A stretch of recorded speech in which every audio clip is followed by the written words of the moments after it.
श्रीराम आजचा भाग क्रमांक आहे 106 श्रीराम।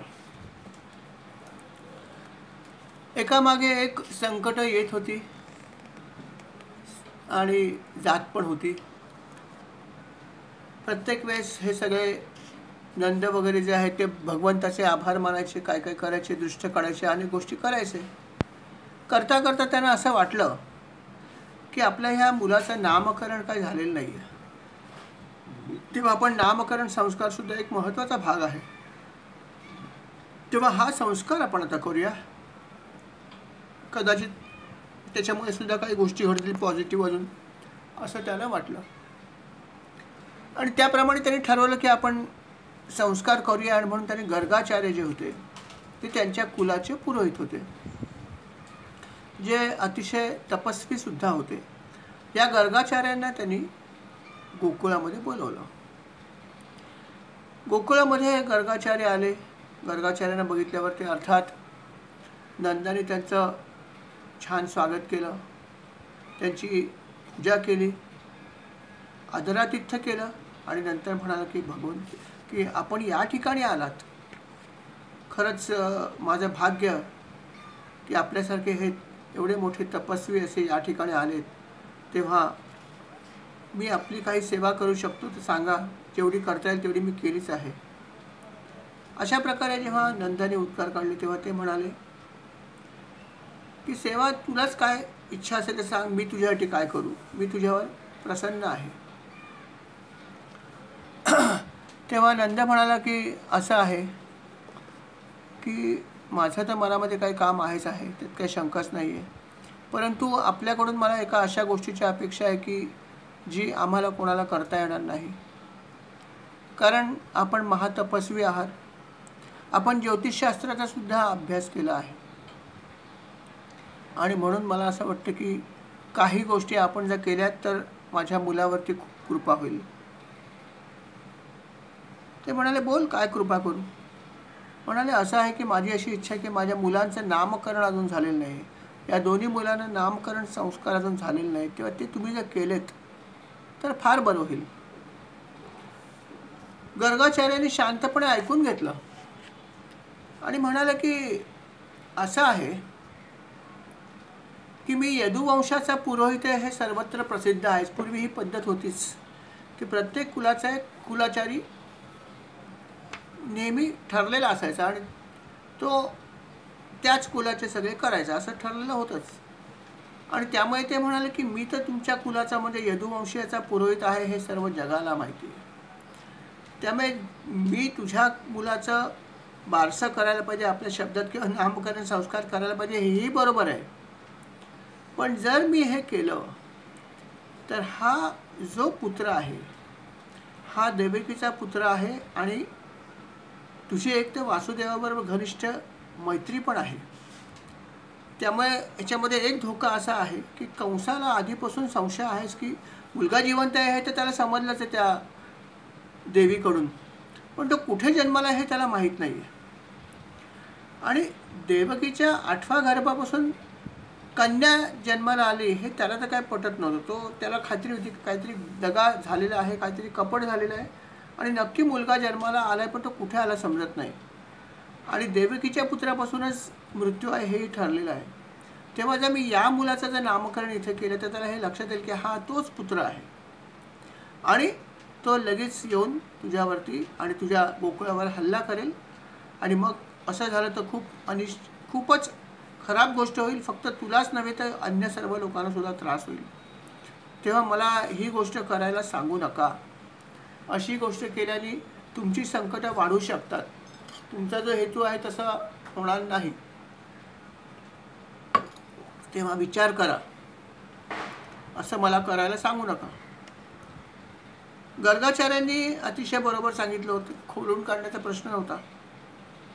परंतु नंद म्हणाला की हे सगळं बरोबर आहे, आपण ते म्हणतं ते की कंसाला तर संशय आहेच आहे, शिवाय आपण जर केलं तर सर्व जगाला समजेल की नक्कीच देवकीचा पुत्र आहे आणि देवकीचा 8वा पुत्र हाच आहे हे सिद्ध पण होईल आणि म्हणून धोका आहेच। परंतु आपण एक काम करू शकता, आपण याचं नामकरण एकांतामध्ये करा, कुठल्याही प्रकारचा गाजावाजा न करता सुद्धा आपण करू शकतोच ना. तेव्हा हे करण्यात काही हरकत नसावी, कोणालाही समजणार नाही. तेव्हा बघा हे करा. ते म्हणाले कुठे करणार नामकरण, कसं करणार. नंतर म्हणाले मी विचार करून ठेवला आहे की आपण गोशाळेमध्ये या. गोशाळेमध्ये अनेक गायी असतात, अनेक जनावर असतात, तिथे तुम्ही बसा आणि या बालकाला मी तिथे घेऊन येतो आणि तिथे आपण जर नामकरण केलं तर कोणाला समजणारच नाही की इथे तुम्ही येऊन करू शकता. हा विचार पण कोणी करणार नाही, कारण मी या गोकुळाचा राजा आहे आणि अशा प्रकारे मी करेन असं कोणालाही वाटणार नाही. त्यामुळे कोणाला संशयसुद्धा येणार नाही आणि आपलं काम होऊन जाईल. हा महत्त्वाचा भाग आहे. तेव्हा नामकरण संस्काराला महत्त्व, कुठे होतो याला काय महत्त्व नाही आहे खरोखर, नाही का. कुठे होतो, कसा होतो, किती थाटात केला, हा नंतरचा भाग आहे. महत्त्वाचा काय, संस्कार, आणि तो होणं महत्त्वाचं आहे. म्हणून नंद असं म्हणतो की संस्कार होणं महत्त्वाचं आहे. म्हणून आपण अशा प्रकारे जर केला तर हे होऊ शकेल. तेव्हा माझी विनंती की आपण अशा प्रकारे करावा. नंदाने जेव्हा अशा प्रकारे विनंती केली तेव्हा अर्थातच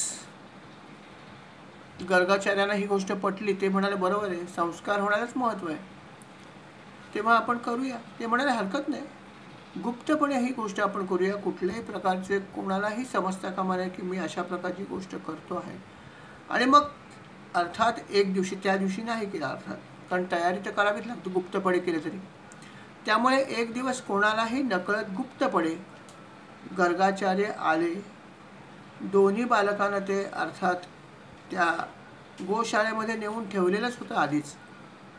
आणि तिथे गेल्यावर गर्गाचार्याने जे काही विधी करायचे आहेत नामकरण संस्काराचे ते केले आणि त्यांचं नामकरण केलं. त्यात पहिल्यांदा अर्थात नामकरण केलं रोहिणीच्या मुलाचं.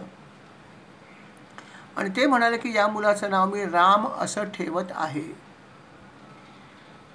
नाम जरी राम असलं तरी पण याची शक्ती फार अपार आहे. त्यामुळे ह्याला बल हे नाव किंवा बल ही उपाधी लागेल आणि म्हणून याचं नाव बलराम असं होईल, असं गर्गाचार्य म्हणाले.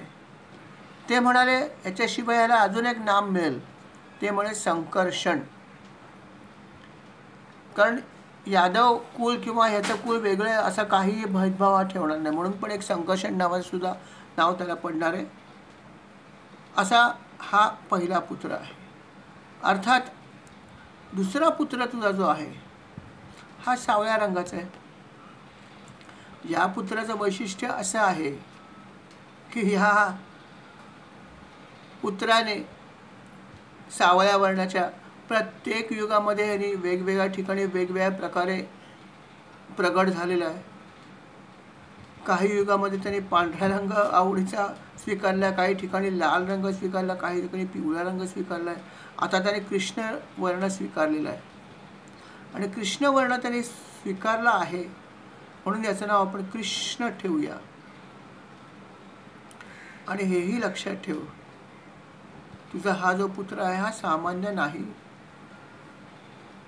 याला काही लोक, ह्याला तर अनेक नावं पुढे पडणारच आहेत श्रीकृष्णाला, परंतु याला काही लोक वसुदेव सुद्धा म्हणतील आणि याला इतकी नावं मिळतील की अशी नावं कदाचित कोणालाच मिळाली नसतील. खरीच गोष्ट की श्रीकृष्णाची किती नावं आहेत भगवंताची, त्याला किती नावं पडली त्याच्या लीलांमुळे, हेही प्रसिद्ध आहे. तर अशा प्रकारे गर्गाचार्यांनी थोडंसं भविष्य पण सांगितलं. अर्थात ते ज्योतिषाचार्य होते त्यामुळे त्यांना सगळ्याच गोष्टी माहीत होत्या आणि म्हणून त्यांनी सांगितलं की हा जो आहे हा मुलगा अनेक गोष्टी करणार आहे, अनेक लीला करणार आहे, हा सामान्य नाही. गोकुळावरती अनेक महासंकट येणार आहेत, लक्षात ठेव. यापूर्वी सुद्धा आली आहेत परंतु यातून यांनीच रक्षण केलेलं आहे. ह्याच्यापूर्वी सुद्धा यांनी पूर्वीच्या जन्मामध्ये सुद्धा अनेक अशा गोष्टी केलेल्या आहेत आणि या जन्मात पण ह्याच्या हातून या गोष्टी होणार आहेत. या मुलावर किंवा ह्याच्यावर जे प्रेम करतात त्यांचा शत्रू कधीही पराभव करू शकत नाही. हे दुसरं वैशिष्ट्य आहे. अर्थात याचं कारण हा अवतार आहे. जसं विष्णूंची जे भक्ती करतात त्यांना कोणीही हरवू शकत नाही, हे जसं आहे तसंच ही गोष्ट आहे, लक्षात ठेव. तुझं नाव सर्वत्र हा मुलगा नक्कीच पसरवणार आहे, ह्यात शंका नाही आहे. आणि अशा प्रकारचे त्यांनी बऱ्याच गोष्टी नंदाला सांगितल्या. नंदाला अतिशय आनंद झाला की मी फार बरं केलं, हे सगळं ऐकलं, आता छान झालं. आणि मग गुप्तपणेच त्याने हा सगळा विधी केला. गुप्तपणेच त्यांनी त्यांना अनेक प्रकारचं दान दिलं गर्गाचार्यांना. आणि त्याचा निरोप घेऊन नंतर गर्गाचार्य आपल्या आश्रमाकडे गेले. अशा प्रकारे गर्गाचार्यांनी नामकरण विधी सुद्धा पार पाडला. नामकरण विधी झाला. दोन्ही राम आणि कृष्ण म्हणजेच कृष्ण आणि बलराम हळूहळू गोकुळामध्ये वाढायला लागले. लहान मुलं जशी पहिल्यांदा रांगायला लागतात तसंच हे दोघेही भाऊ रांगायला लागले. गोकुळामध्ये सर्वत्र धूळच धूळ होती, पण त्या धुळीतून ते रांगत जायचे. त्यावेळेस त्यांच्या पायामध्ये घुंगरू असायचे. त्या घुंगुरांचा आवाज यायचा, रुणझुण रुणझुण रुणझुण. जशी लहान मुलं कोणाच्याही मागे जातात आणि मग जर एखादी व्यक्ती जर त्यांना वाटलं ही तर आपल्या ओळखीची नाही तर मध्येच थांबतात, मग घाबरल्यासारखे करतात आणि परत आपल्या आईकडे येतात. अगदी तसं सामान्य बालकांसारखे हे करत होते. अतिशय सामान्य बालकं जशी वागतात तशी त्यांच्या सगळं वागणं होतं. धुळीमध्ये ते नेहमी खेळायचे, धुळीमध्ये ते नेहमी रांगायचे, त्यामुळे त्यांच्या शरीरावर नेहमी धूळ प्रचंड असायची. तरी पण त्या धुळीने माखल्यावर सुद्धा त्यांचा चेहरा अधिक सुंदर दिसायचा, कारण तेज जे होते ते अर्थात अद्वितीय होतं. अशा प्रकारे ते खूप आनंद घेत होते त्या गोकुळामध्ये. हळूहळू हळूहळू त्यांचं वय हळूहळू हळूहळू वाढत होतं. आणि जसं जसं त्यांचं वय वाढत होतं त्यांचा खोडकरपणा वाढला होता. रांगता रांगता ते थोडेसे उभारायला लागले आणि चालायला लागले. अर्थात दुडू चालणं ज्याला म्हणतात तशा प्रकारची त्यांची चाल होती. चालायला लागल्यावरती ते त्यांच्या लीला किंवा त्यांचा खोडकरपणा बघायचीच गरज नाही. ती कधी एखाद्या वासराकडे जाते त्याचे शेपूट धरून ठेवायचे, कधी ते शेपूट धरायचे आणि ओढायचे, कधी त्याला डिवसायचे, काहीही करायचे ते. आणि यातून त्यांना आनंद मिळायचा. आणि इतर लोक जेव्हा त्यांच्याकडे बघायचे त्यांनाही आनंद मिळायचा की कसे हा कन्हैया आणि कसे बलराम कशा प्रकारे खोड्या करतायत, काय करतायत, त्यांना बघायला आनंद व्हायचा. कधी कधी ते एखाद्या शिंग असलेल्या जनावराकडे जात आणि त्याचं शिंगच पकडून ठेवायचे. इतकी लहान मुलं पण शिंगच पकडून ठेवायचे.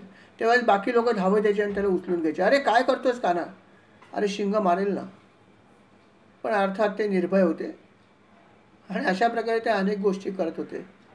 लहान मुलं जसं कुठे काहीही करतात तसे ते कधी कधी पाण्याकडे जात, कधी पक्ष्यांकडे जात, कधी काट्या कुट्यात निघून जात. अर्थात त्यांची आई त्यांच्या मागे असायचीच. कुठे गेला, काय करतो, सतत लक्ष ठेवावं लागायचं. लहान मुलासारखीच परिस्थिती. आणि त्यामुळे कुठलंही काम करणं हे यशोदा मातेला त्यामुळे शक्य होत नव्हतं, कारण याच्यावर लक्ष ठेवायचं म्हणजे मोठं काम. अशा प्रकारे हे अनेक खोड्या करत राम आणि कृष्ण म्हणजे बलराम आणि कृष्ण गोकुळामध्ये हळूहळू अजून थोडे मोठे झाले आणि थोडेसे हिंडायला लागले. आणि मग हिंडायला लागल्यावरती त्याच्याबरोबर गवळ्यांची अनेक मुलं होतीच खेळण्यासाठी. मग त्या सर्वांना घेऊन जोडीला अनेक गोपिका होत्या, त्या सर्वांना घ्यायचे आणि एकत्र खेळायला सुरुवात करायची. अर्थात ह्याचं खेळणं काही साधन होतं, ह्याला खोड्या करायची फार सवय कन्हैयाला. आणि त्याच्या खोड्या इतक्या अशा असतात की शेवटी यशोदाकडे येऊन दररोज यशोदेला संध्याकाळचा दररोजचा कार्यक्रम म्हणजे कान्हाच्या अनेक तक्रारी घेऊन अनेक गोपिका यायच्या आणि सांगायच्या, बघ बाबा यशोदे, काय तुझा हा कान्हा आहे, किती खोड्या करतोय. अरे गायींची धार काढण्याची वेळ झाली नसेल तरी पण हा वासरांना सोडून देतो. आम्ही रागावलं की पळून जातो आणि लांबून हसतो. अरे दही दूध तर किती खातो आणि किती चोरतो हे समजायला काही हिशोबच नाही ह्याचा तर. आणि ह्याची गंमत अशी की हा दही दूध स्वतः खातो तर एक वेळ गोष्ट वेगळी, परंतु हा दही दूध काढून घेतो आणि वानरांना पण देऊन टाकतो, कधी खाली सांडून टाकतो. जर त्याला वाटलं की माझा हात पुरत नाही तर तो एखाद्या माठावर काठीचा फटका मारतो आणि ते माठच तोडून टाकतो. जर एखाद्या घरामध्ये त्याला काही मिळाले नाही तर एखाद्या वस्तूचाच नाश करून टाकतो. त्याच्या हाताशी दही किंवा दूध लागू नये म्हणून आम्ही शिंक्यावर ठेवतो, उंच, जिथे त्याचा हात पोचू नये. पण हा काय कमी आहे? याच्याकडे अनेक युक्त्या आहेत. मग तो एकावर एक 2 वस्तू तयार करतो, एकावर एक ठेवतो आणि चढतो. आणि जर एखादी वस्तू जर नाही मिळाली तर सरळ तो आपल्या सवंगड्यांना बरोबर घेतो आणि ते दोघंजण एकमेकावर उभे राहतात, अर्थात दही अंडी झाली. आणि अशा प्रकारे तो उंच हात नेतो आणि जे काय वरती शिंक्यावर ठेवले ते खाली काढतो आणि सगळे मिळून ते खाऊन टाकतात, तोडून टाकतात, फोडून टाकतात. आणि अशा प्रकारे त्यांनी आम्हाला खूप त्रास द्यायला सुरुवात केली. आम्ही संत्रस्त झालो आहोत. काय करावं आम्हाला समजत नाही. याच्यापासून कुठली वस्तू कशी लपवायची हे समजत नाही. त्याला आमच्या प्रत्येकाच्या घरामध्ये कुठली वस्तू कुठे ठेवलेली आहे हे सगळं माहिती आहे. हा प्रत्येकाच्या घरात जातो, ही त्याची बरोबरची जी काही लोक आहेत सगळी गोप आणि गोपिकांना घेऊन जातो आणि हे सगळं आमच्या घरात येऊन सगळ्या वस्तूंची नासधूस करतात. आणि असं करून झाल्यावर हा अगदी सुतासारखा सरळ असल्यासारखा अगदी बाहेर निघतो, जणू काही याने काहीच केलं नाही. परंतु करता करविता हाच आहे. तेव्हा याच्या खोड्यांचा आम्ही काय करू सांग, यशोदा माते तू काहीतरी कर. अशा प्रकारच्या रोज तिच्याकडे कंप्लेंट्स येत असतात, तक्रारी येत असतात. अर्थात यशोदा सगळ्या तक्रारी ऐकायची पण त्याच्यावर कुठलीही तिने कारवाई केली नाही. फक्त ती हसायची, रागवायची पण तिला इच्छा कानाला व्हायची नाही. रूपच इतकं लोभसवाणं की काय रागवणार, बघितलं तर बघतच राहू. इतकं सुंदर रूप त्याचं होतं, इतकं गोंडस रूप त्याचं होतं. त्यामुळे इतक्या सगळ्या खोड्या करून सुद्धा शिक्षा करणं तिला माहीतच नव्हतं. तिच्या मनामध्ये येतच नव्हतं कधी की शिक्षा करावी. एक दिवस असंच झालं की बलराम अर्थात श्रीकृष्ण होतेच बरोबर आणि गौऱ्यांची काही मुलं होती. हे सगळेजण खेळत होते आणि तेवढ्यात एक मुलगा धावत धावत आला यशोदा मातेकडे आणि म्हणाला, ओ आई बघा काय घडलंय, माते तुमच्या मुलाने माती खाल्ली आहे. ही गोष्ट झाल्यावर तिला राग आला. बाकी सगळ्या खोड्या झाल्या तरी पण तिला राग यायचा नाही त्याचा, कारण काय की प्रेमच फार. परंतु जेव्हा तिला हे समजलं की कन्हैयाने माती खाल्ली आहे तेव्हा मात्र तिला थोडासा राग आला आणि तिने कृष्णाचा हात धरला आणि रागावर विचारलं, काय रे तू माती खाल्ली आहेस ना नक्की, सांग. कोणालाही नकळत माती खाल्लीस की नाही सांग. तो म्हणलं, नाही नाही नाही मी काही माती वगैरे खाल्लीच नाही आहे. खोटं बोलू नकोस, तुझ्या बरोबरची मुलं काय सांगतात ते बघ. नाही मला माहिती नाही, मी नाही खाल्ली. अरे कृष्णा, अरे कन्हैया, तुझ्या बाजूला असलेला दादा काय तुझा म्हणतोय बघ, तोही सांगतो की माती खाल्लीच आहे. तू खोटं बोलतोस मला. बघा खरंच कन्हैयाची एक सुंदर छबी डोळ्यासमोर येते आणि कशा प्रकारे संवाद चालला असेल बघा. की कुरळे केस आणि सुंदर असे टपोरे डोळे आणि नटखटपणे तो सांगतोय, तोंडाला माती लागले दिसते तरी पण तू सांगतो नाही मी काहीच केलेलं नाही आहे, माती मी अजिबात खाल्ली नाही. मस्त छान खोटं बोलतोय. आणि यशोदाला खरंच तेव्हा थोडासा राग येतो. म्हणते काय हे इतकं स्पष्ट दिसतंय तरी तू म्हणतो मी खाल्ली नाही. तो म्हणते नाही नाही नाही. मग हे सगळे काय म्हणतात, अरे नाही आई मी माती नाहीच खाल्ली, हेच सगळे खोटं आहेत. तर ती म्हणते कमाल आहे कृष्णा तुझी, मला स्पष्ट दिसतंय तरी म्हणतो नाही नाही नाही मी नाहीच खाल्ली. तुला खोटं वाटत असेल तर माझ्या तू बघ, मी करायला तयार आहे. खरोखर काही आतमध्ये माती आहे का बघ तू. तेव्हा यशोदा म्हणते आता मी तुला नक्की बघणार आहे की तू खरोखर माती खाल्लीस की नाही, तुला दाखवून देणार आहे. तो म्हणला हो जरूर बघ, मी माती खाल्लीच नाही आहे. आणि कन्हैयाने अर्थात तोंड उघडलं, म्हणाले बघ माती आहे का बघ आतमध्ये. यशोदाने अर्थात त्याच्या मुखामध्ये डोकावून बघितलं आणि काय मुखामध्ये काय दिसावं, चराचर विश्व, आकाश, दिशा, डोंगर, द्वीप आणि सर्व समुद्रासहित सर्व पृथ्वी, जोडीला वायू, अग्नी, चंद्र आणि सर्व ताऱ्यांसहित संपूर्ण ज्योतिमंडल, जोडीला पाणी, तेज, पवन, आकाश, सगळ्या गोष्टी तिथे तिला दिसल्या. संपूर्ण विश्व तिला दिसलं, त्रिभुवन तिला दिसलं.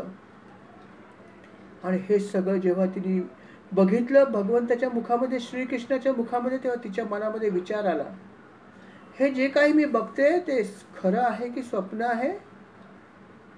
स्वप्न आहे की भगवंताची माया आहे? का माझ्या बुद्धीमध्ये काही भ्रम तर निर्माण झाला नाही ना? की माझ्या या मुलामध्ये काही योगसिद्धी वगैरे यायला काही येत नाही ना? कारण त्यांनी म्हणलं किती सुंदर की जे चित्त, मन, कर्म आणि वाणीच्या द्वारा पूर्णपणे व सुलभतेने अनुमानाचा विषय असू शकत नाहीत, ते हे सर्व विश्व ज्यांच्या आश्रयाने आहे आणि ज्यांच्या सत्तेनेच याची प्रचिती येते, ज्यांचे स्वरूप सर्वथैव अचिंत्य आहे.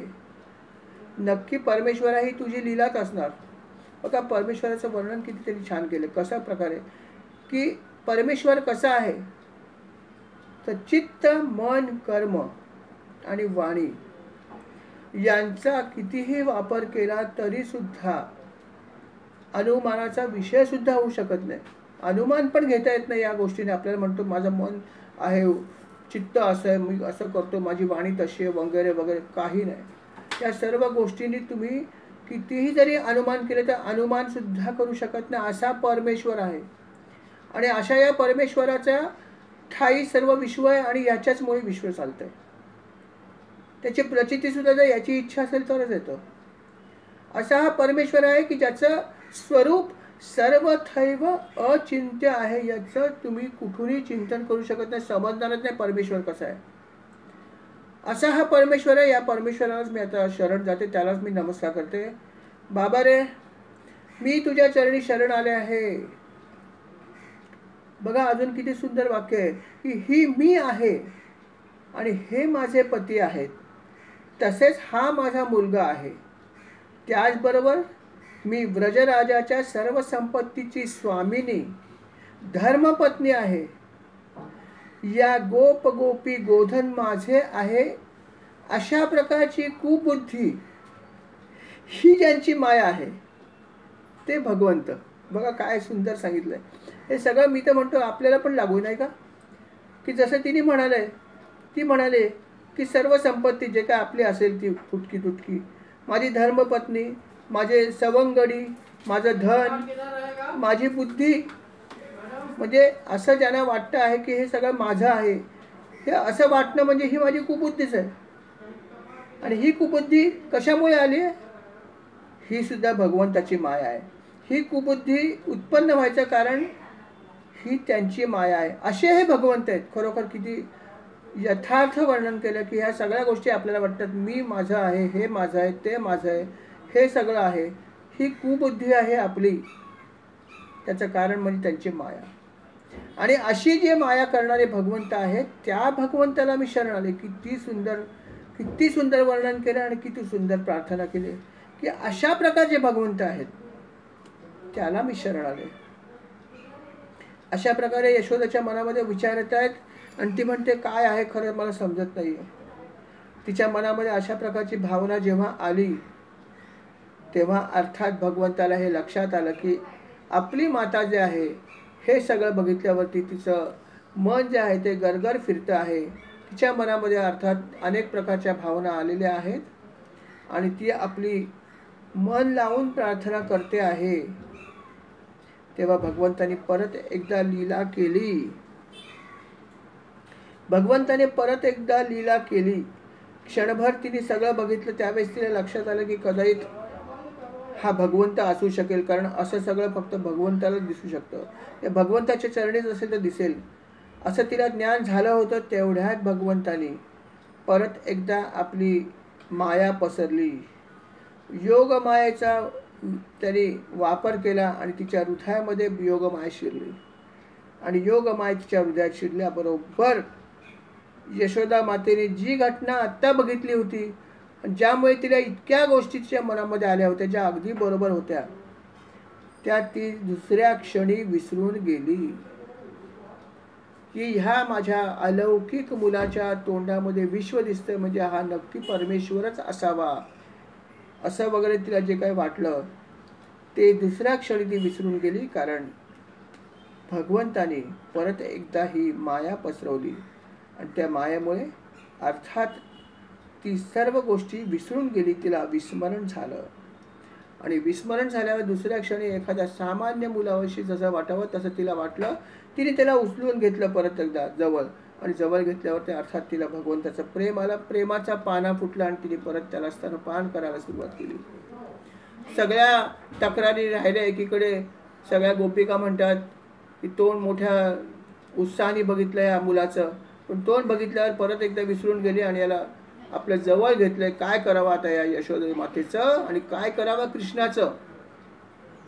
इतक्या सगळ्या तक्रारी करून, इतका सगळा पुरावा देऊन सुद्धा हिच्या हातामधून, हिच्या कृतीमधून फक्त प्रेम येतंय कृष्णाविषयी, दुसरं काहीच नाही.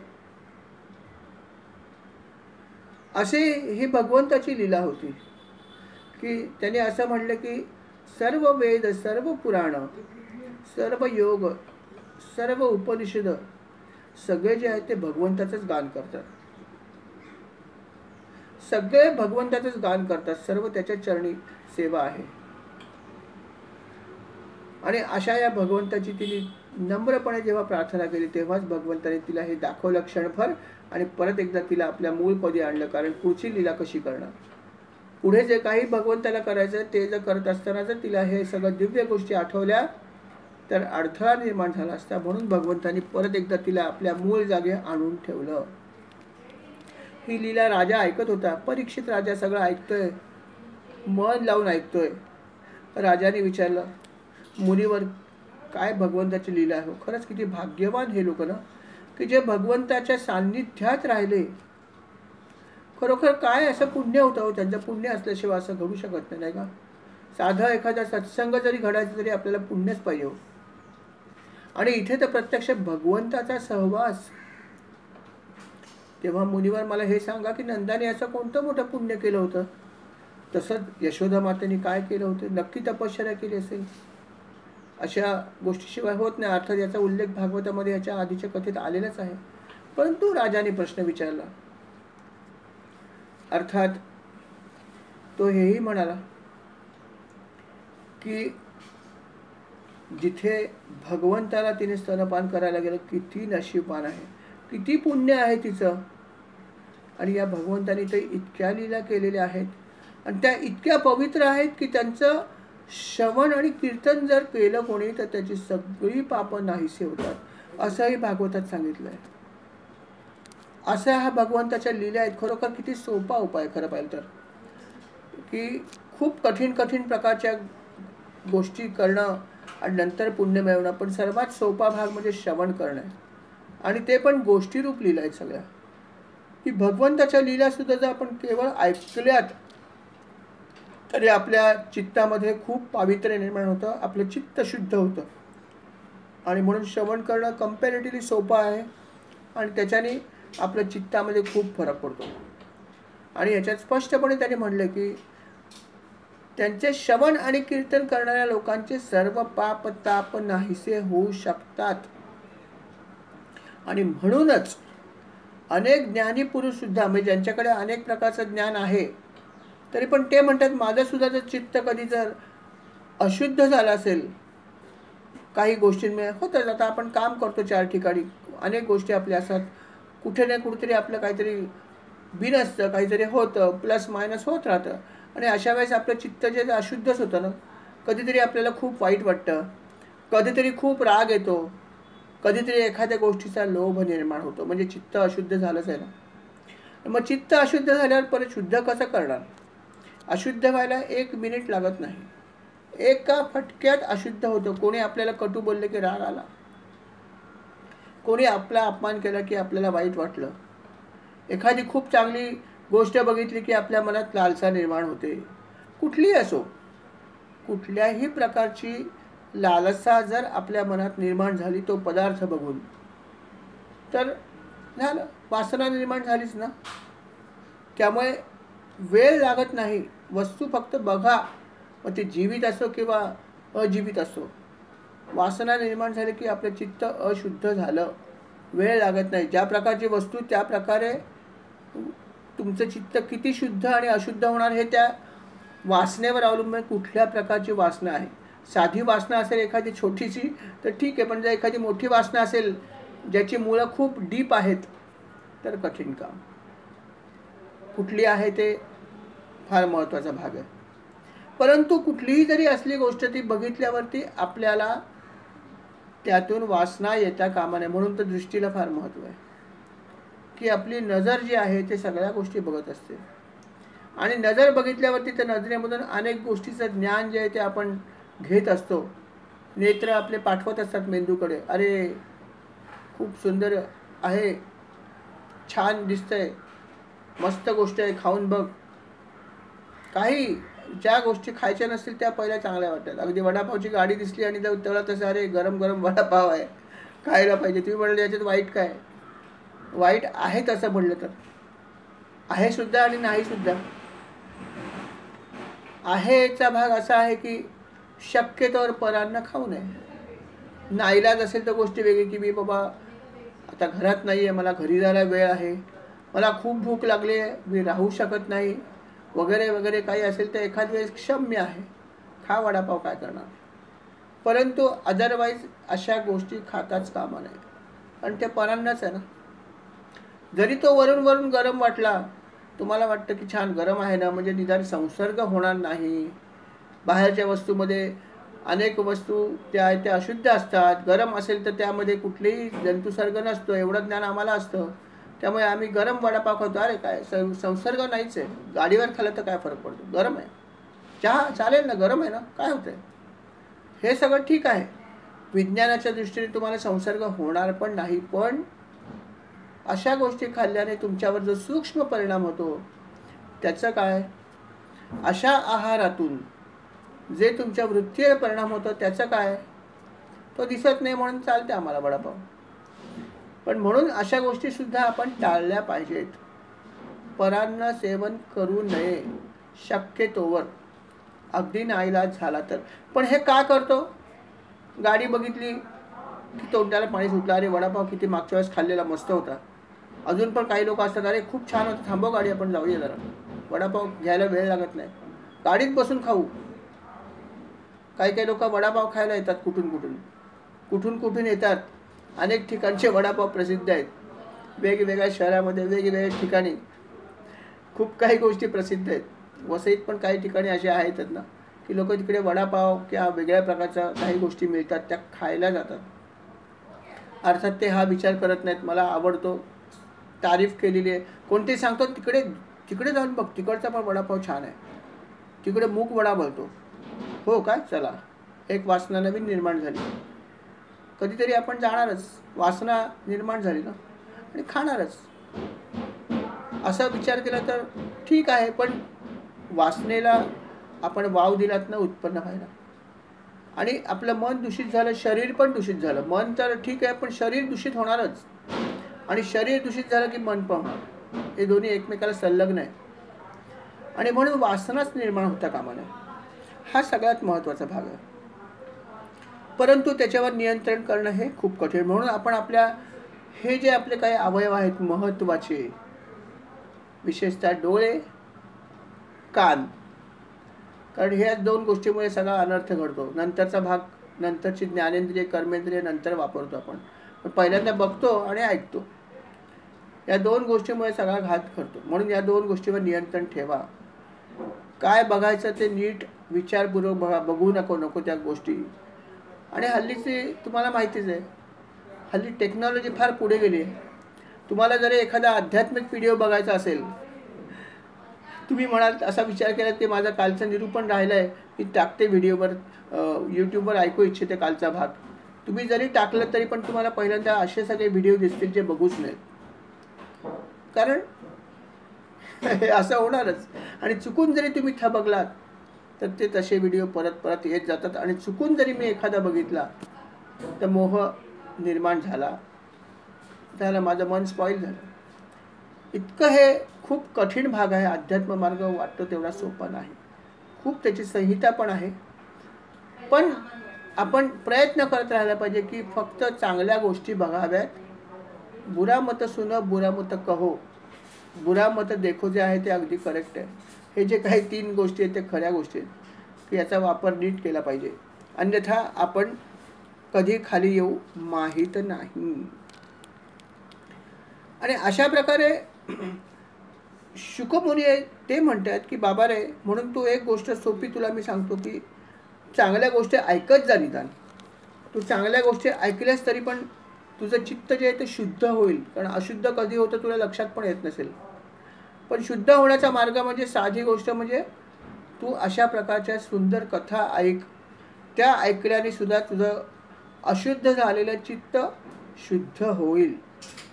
तेव्हा हे तू जरूर ऐकत जा.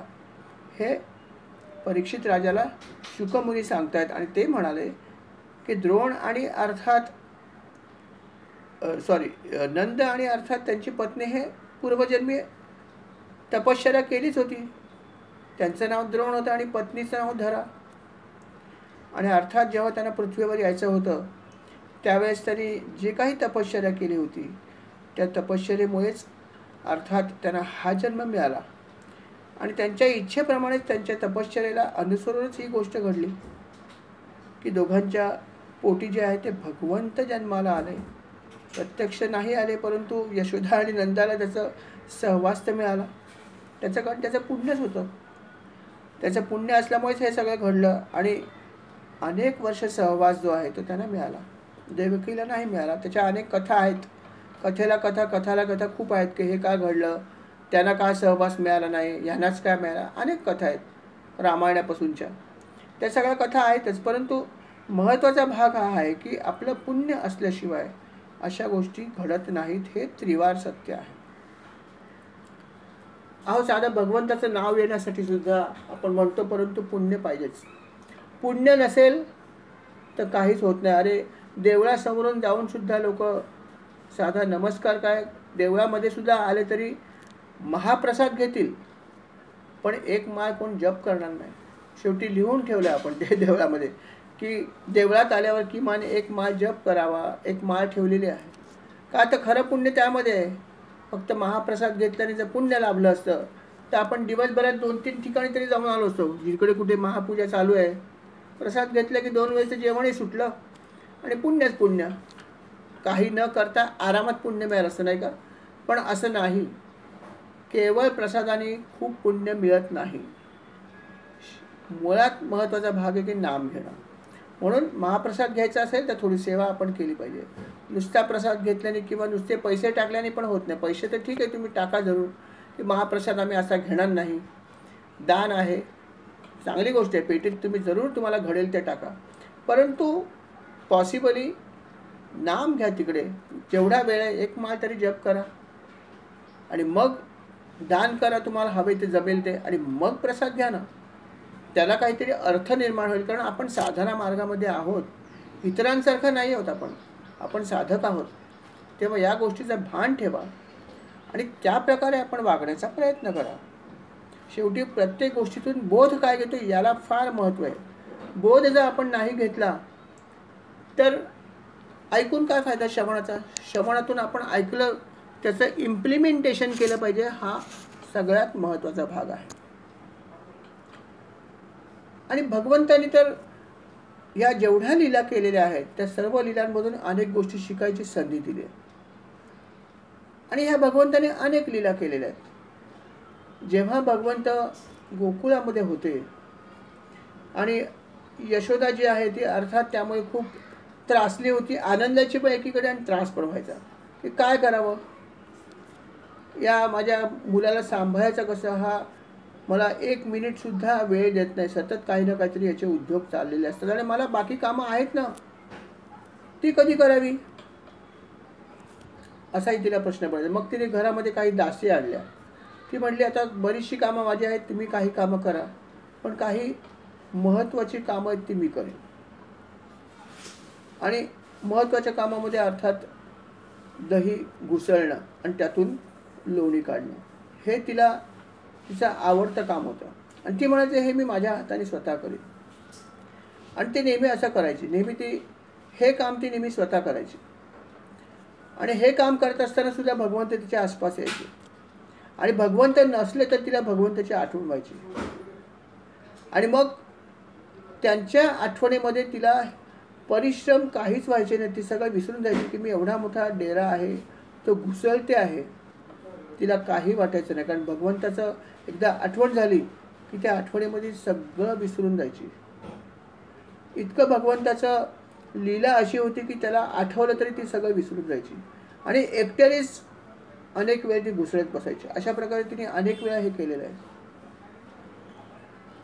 आणि भगवंत जेव्हा तिथे यायचे, ही जेव्हा घुसळत असायची तेव्हा ते मध्येच आले की तिला सांगायचं मला आत्ताच्या आत्ता दूध पाहिजे. लहान मुलासारखं करायचं अक्षरशः. आणि मग यशोदा सगळं घुसळणं बाजूला ठेवायची आणि भगवंताला दुग्धपान द्यायची. दुग्धपानाला बसल्यावर सुद्धा भगवंताचा खोडसाळपणा चालू. दुग्धपान करणारच नाही, नुसतेच बसणार. ती म्हणाली की आता मी घुसळते की परत म्हणायचे नाही मला दूध पाहिजे. अतिशय सामान्य मुलासारख्या अनेक लीला भगवंताने केल्या. आणि भगवंताने ज्या लीला केल्या त्या प्रत्येक लीलेमधून अर्थात तिला आनंदच येत होता. अशा प्रकारे त्याने अनेक लीला केल्या. एकदा घरामध्ये पण त्यांनी तेच गोष्ट केली जी त्यांनी बाहेर केली ती. एकदा त्यांनी आपल्या आईला लोणी मागितलं. आईने लोणी काढून दिलं आणि म्हटली आता मला काम करू.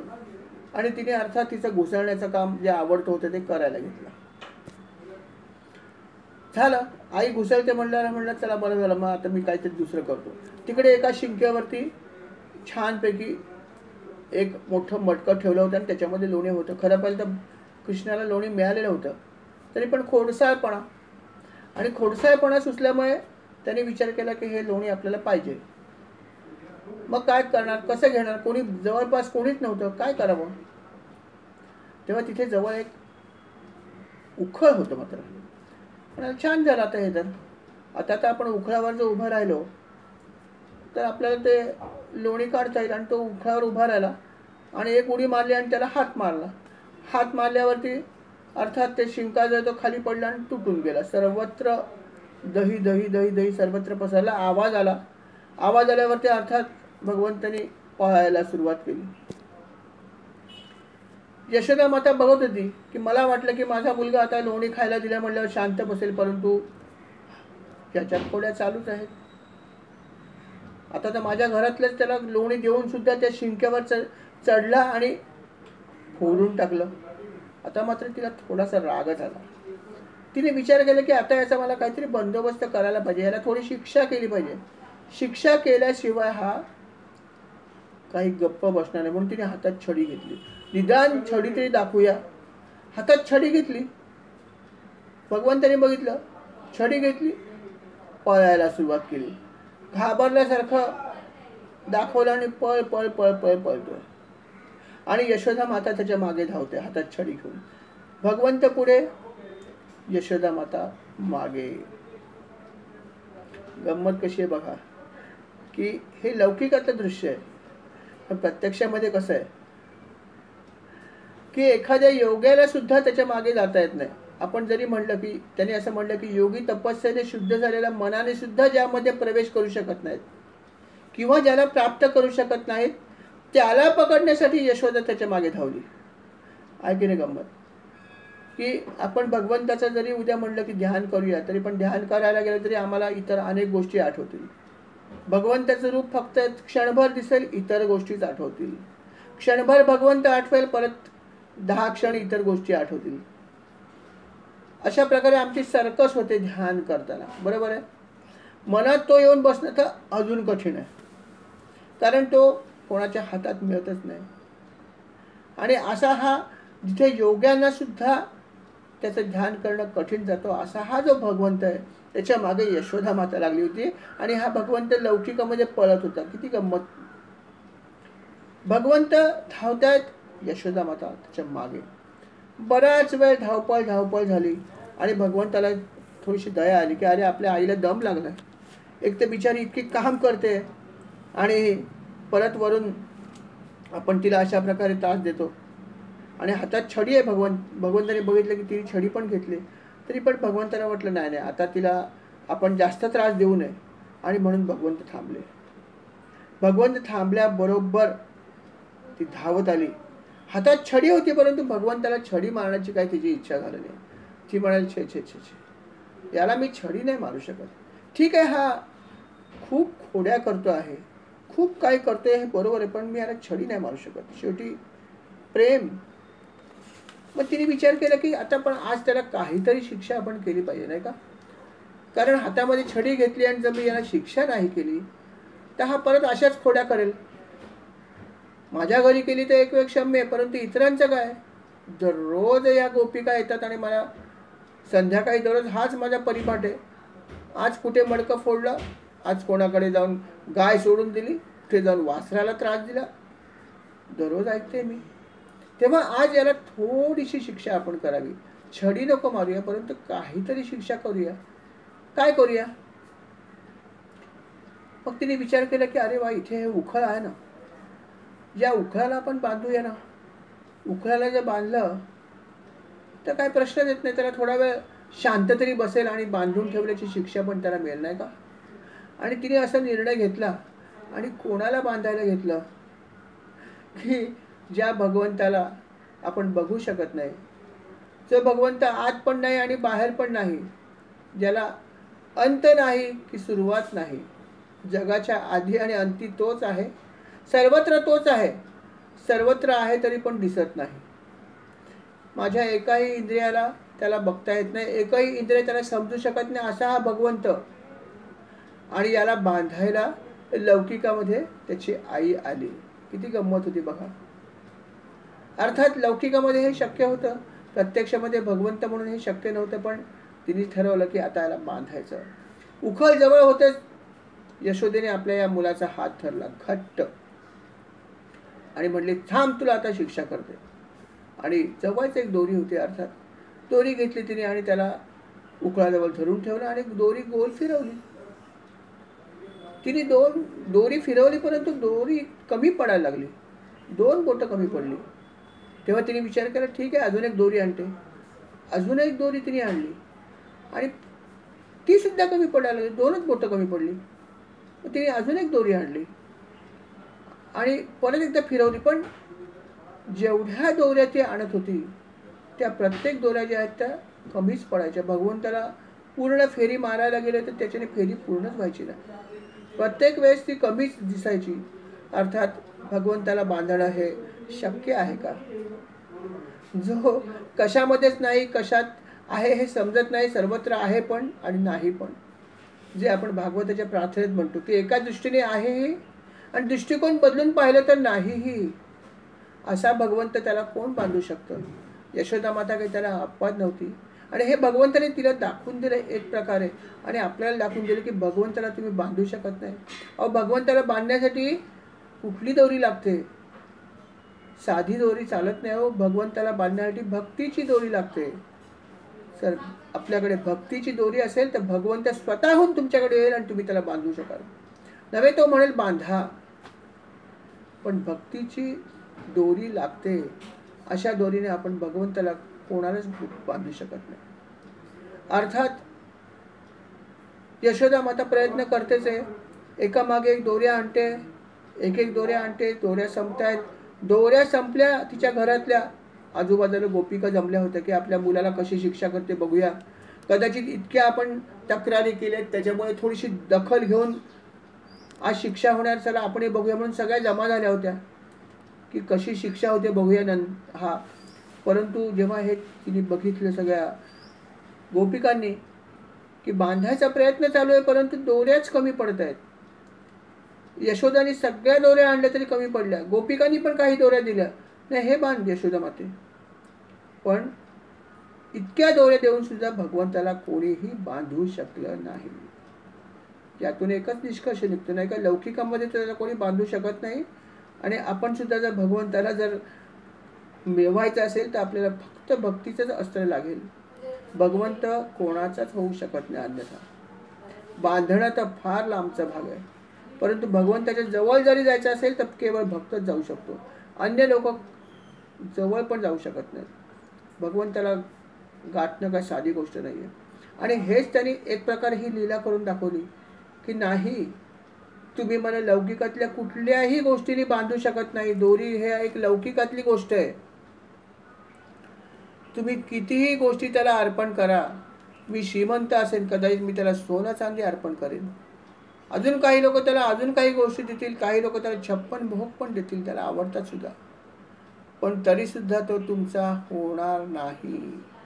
कारण जर तुमच्याकडे भक्ती असेल तरच तो तुमचा होईल. मग अर्पण काय करतो याला महत्त्व नाही. 56 भोग नाही दिले तरी चालतील, पण जर तुम्ही त्याला भक्तिपूर्वक आनंदाने दिलेत तर नक्कीच तो तुमचा होईल, त्याचं पोट भरेल त्याच्यामुळे. पण एरवी कशानेही तुम्ही त्याला गाठू शकत नाही, बांधू शकत नाही. हेच त्यांनी या लीलेमधून सांगितलेलं आहे. हा संदेश त्याने दिला आहे. ही अशी लीला भगवंत करतात आणि एकीकडे सगळ्या गोपिका जमल्यात, त्या हसतायत की कशा ह्या यशोदाची आज फजिती झाली आहे. आपल्या मुलाला ती बांधायला निघाली आहे आणि बांधू शकत नाही आहे. एकामागे एक दोऱ्या आणतायत, दोऱ्या कमी पडतायत आणि आणून आणून बांधून बांधून बांधून बांधून यशोदेला घाम फुटला.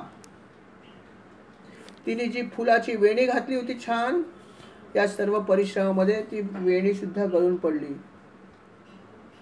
आणि मग भगवंतालाच दया आली. अरे अरे अरे, माझ्या आईलाच किती त्रास झाला, छे छे छे छे. आणि मग त्याने ठरवलं की नाही, आता मी बांधून घेणार. आणि मग त्यांनी ठरवल्यावरती काय, भगवंतांनी ठरवल्यावरती काय होऊ शकत नाही. आणि दुसऱ्या क्षणी जी शेवटची दोरी होती ती तिने घेतली आणि बांधली आणि भगवंत बांधले गेले. अर्थात त्यातून त्याने हेच सांगितलं नाही का की मी बांधला फक्त अशा लोकांकडून जातो जे माझे भक्त आहेत. भक्तांच्या मी नक्कीच अधीन आहे. एक सामान्य भक्तीची दोरी जर तुम्ही वापरली तर मी तुमचाच आहे, तुम्ही मला त्याच्याने बांधू शकता. परंतु एरवी तुम्ही मला कुठल्याही धाग्याने बांधू शकत नाही. कुठल्याही प्रकारचं दान मला दिलं, तुमचा पैसा असेल काही असेल, त्याच्याने मला काहीही फरक पडत नाही. केवळ तुमची भक्ती असेल, त्या भक्तीच्या रज्जूनीच मी फक्त बद्ध होतो.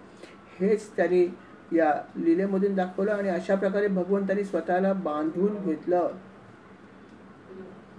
आणि अर्थात तिला आनंद झाला आणि इतर लोकांना सुद्धा वाटलं चला पहिल्यांदाच यशोदा मातेने काहीतरी केलंय की आपल्या मुलाला थोडी का होईना शिक्षा दिलेली आहे. तिने विचार केला चला इतरांचं पण समाधान झालं. नाहीतरी माझ्या या गोपिका सतत म्हणतातच की आम्ही तुझ्या इतक्या मुलाच्या इतक्या तक्रारी दररोज करतो, तरी पण तू त्या सगळ्या हसण्यावारे नेतेस, त्याला शिक्षाच करत नाहीस. ही त्यांची तक्रार होती. आज या तक्रारीला मी उत्तर दिलं. सर्वांसमोर मी माझ्या या मुलाला, प्रिय मुलाला बांधून ठेवलेलं आहे. आणि अशा प्रकारे त्याने सांगितलं की बघा मी आता त्याला बांधलेलं आहे. आणि खरोखर ते उखळ होतं, त्या उखळाला तिने बांधून ठेवलं होतं. आणि म्हटले चला आता मी माझं काम करते, माझ्याकडे खूप कामं पडलेली आहेत, चला चला तुम्ही तुमच्या कामाला जा, मी माझी कामं करते. अशा प्रकारे ती कामाला निघून गेली. आणि अर्थात भगवंत उकळाला बांधल्याच्या परिस्थितीमध्ये उभे होते. अर्थात उखळाला बांधल्यावर सुद्धा पुढे अजून एक लीला घडली. आणि ती लीला जी काय आहे ते अर्थात आपण पुढल्या भागामध्ये ऐकूया. या ठिकाणी ह्या अध्यायाला आपण समाप्त करूया. या अध्यायाला आपण स्वल्पविराम घेऊया. या उखळ बांधलेल्या स्थितीमध्ये भगवंतांनी काय लीला केली आणि त्या लीलेतून काय उत्पन्न झालं, ही सगळी कथा आपण पुढल्या अध्यायामध्ये बघूया. या ठिकाणी आपण आजच्या सेवेला स्वल्पविराम देऊया. श्रीराम समर्थ. श्रीराम. या सेवेची सर्व सेवा जी आहे या अध्यायाची मी महाराजांच्या चरणी अर्पण करतो. महाराज स्वीकार करावा. श्रीराम.